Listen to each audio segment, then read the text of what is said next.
ጾሙ የሚፈታበት 5 ደቂቃ እንኳን ሲቀረው የወር አበባ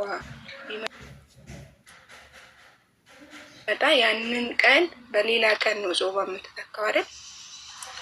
እሺ ከጨረስሽ ነው መለሰልሽ። የሁለታቸውም ትክክል የሚሆንበት ጊዜ ስላለ ላብራራልሽ።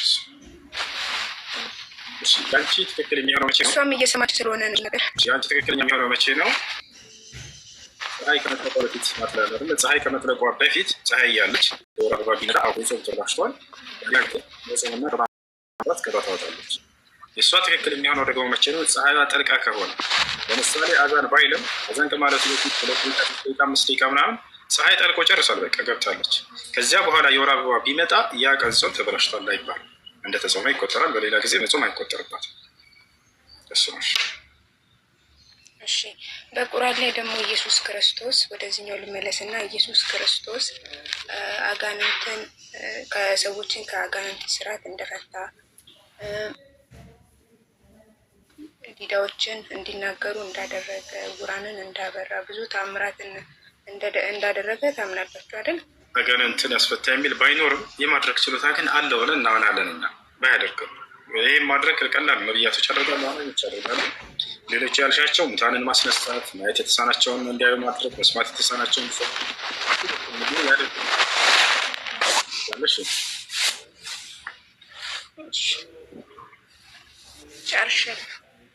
ይህን የሚያደርገው ግን ዋናው ማን ነው?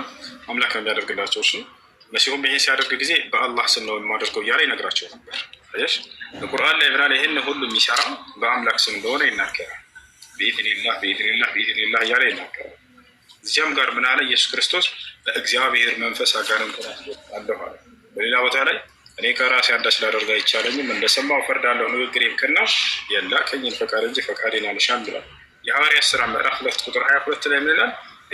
እግዚአብሔር ኢየሱስ ክርስቶስ በኩል ድንቅና ተአምርን አደረገለት ይላል። የስራዎች ሁሉ ባለቤት ያ አንዱ አምላክ ነው። እሺ ይህን ይመስላል። ቁርአን እንቀራለን ልጆች። ሰላም አለይኩም። ስንቼ መጨረሻ ምን አልሽኝ? የአባቴን ፍቃድ አደርጋለሁ። ያው እኛ ሰዎች ስለሆንን በሚገባን መጠን ሊያስተምረን እንደዚያ መጣ እንጂ ኢየሱስ ክርስቶስ እኮ አምላክ ነው። የማድረግ ስልጣን ነበረው።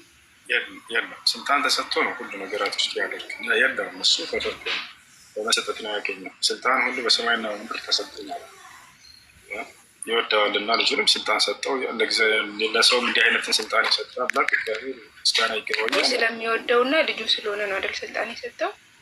አሁን እንግዲህ አምላክ ሲያስነሳ ጊዜ የሆነ ቦታ ላይ ስልጣን ይሰጣቸዋል ለነቢያት። ነቢያት ከእርሱ በፊት ተአምርና ስራ ስልጣን ተሰጠው ነበር አይደል? ግን እንደ ኢየሱስ ክርስቶስ እኮ እነ ሙሴ ዕውራንን አላበሩም እና አብርሃም አሉ አይደል ነቢያት። በፈለግሽ ሰጥሻል። ከኢየሱስ ክርስቶስ በፊት ሙታንን ያስነሳለ፣ ዕውርን ያበራለ፣ ብዙ ተአምር ያደረገ መጽሐፍ ቅዱስ ላይ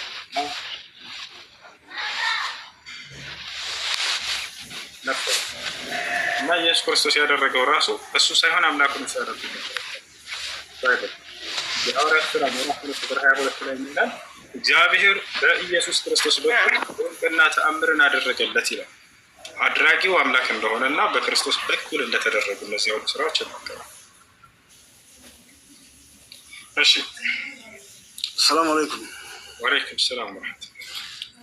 ጀዛከላሁ ኡስታዝ። ያው ወደ ቁርአን ስለምትሄድ ያው አንዳንድ ጊዜ ደግሞ የምንሰማው ከዑለማዎች ያው ጥያቄ ደግሞ አታብዙ የሚባል ነገር አለ። በዛ ላይ የምትሄዳል ሄድልኝና ሌላ ደግሞ ቀዳ በቀደር ላይ ብዙ ጊዜ እንደምናውቀው አላህ ስብሐነ ወተዓላ ቀደር ነው። ቀደር ያው የቀደረው ሁሉ ነገር አላህ ነው የጻፈው እና ብዙ ጊዜ ያው አንዳንድ ጊዜ ከአክሲደንት የሚሞት ሰው አለ፣ የተለያየ ነገር አለ እና አንዳንዱ ሰው አላህ ይራህመው ይላል፣ አንዳንዱ ሰው ደግሞ ያው አላህ ነው የቀደረበት ይላል። መቼም አላህ በጥሩ ነገር ነው እኛ ወድልና ይሄ ነገር እስኪ ትንሽ ሰፋ ብታርግ።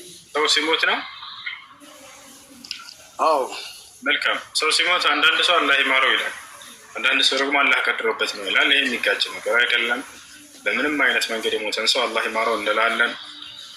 ማለም የኩን ሙሽሪከን አው ታሪከን ሊሰላት ከነዚህ ውጭ እስከሆነ ድረስ ሰውየው አማኝ እስከሆነ ድረስ የአላህ ሕግና ስርዓት የሚጠብቅ አላህ ይማረው ይባላል። ችግር የለውም።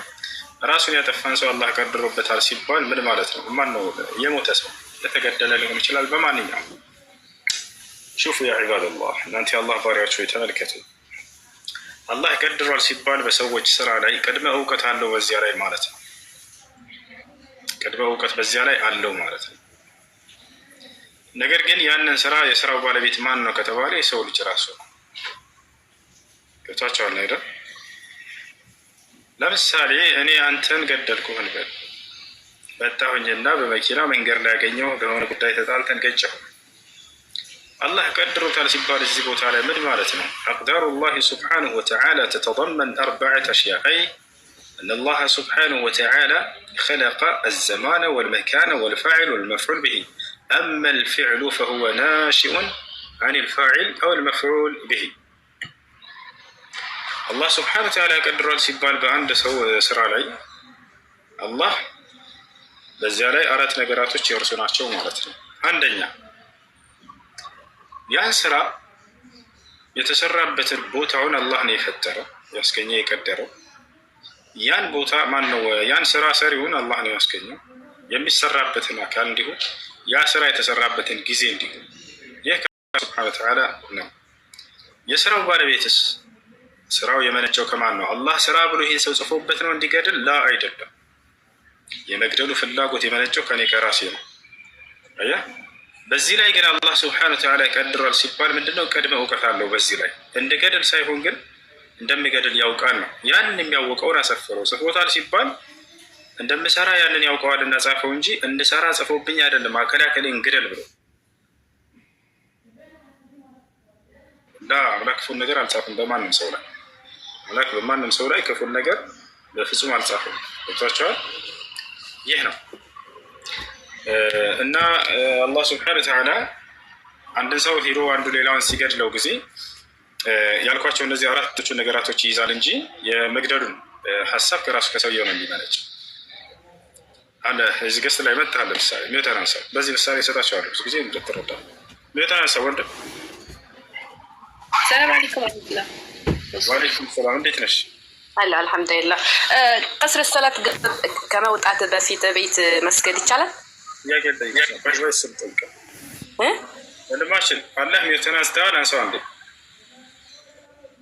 አለው እሱ ብስራት ብራዘር። አሁን ከኔ ጋር ገስት ገብተህ እያወራህ ነው አይደለ? አዎ በጣም አላህ ስብሐነሁ ወተዓላ ዛሬ ላይ ከኔ ጋር ገብተህ ገስት እንደምታወራ በፊት ያውቅ ነበር አያውቅም? ከዚህ በፊት ያውቃል። አላህ ወቅ ነው ሁሉ ነገር። በጣም ጥሩ ያውቃል። ነገር ግን እዚህ ስትገባ ጊዜ ሂድና ሁሱ ጋር ገብተህ ገስት አውራ ብሎ አዘህ ነው የመጣህ ወይንስ በራስህ ነፃ ምርጫ ፈቃድ ተጠቅመህ ለምን ሁሱን ሂጅ ገስት ላይ ገብቼ አልጠይቀውም ብለህ? ከሱ ሰበብ ሆኖ ያው ዋናው ከራስህ አእምሮ ነው። ያው አንተ አሁን ጥያቄ ምን መሰለህ? ሂድና ሁሱ ጋር ግባ ብሎ ነው አሁን የመጣህ ወይንስ አይ ሁሱ ጋር ሂጅ ገብቼ እኔ በራሴ ልጠይቀው ጥያቄ ብለህ አስበህ ነው? እሱማ በራሴ ነው ጠይቀህ። አይዋ አየህ፣ የአላህ ድርሻ በዚህ ላይ ምንድን ነው ከተባለ አንተ መተህ እዚህ እንደምትገባ ያውቃል። ነገር ግን ያናወቀ ማለት የዚህ ስራ ባለቤት እሱ ነው ማለት ነው? ወስኖት ነው? አይደለም። በዚህ ላይ ያንተ ስራ ነው። ያንተ ስራ መሆኑን ግን ይሄንን ቀድሞ አላህ ስብሐነሁ ወተዓላ ለሁ ዒልሙል ሙስበቁ ፊ አፍዓል ልዒባድ በባሪያዎቹ ስራ ላይ ቅድመ እውቀት አለው። የዛ ስራ ባለቤት ግን ማለት ነው እነዚያ ሰዎች ናቸው።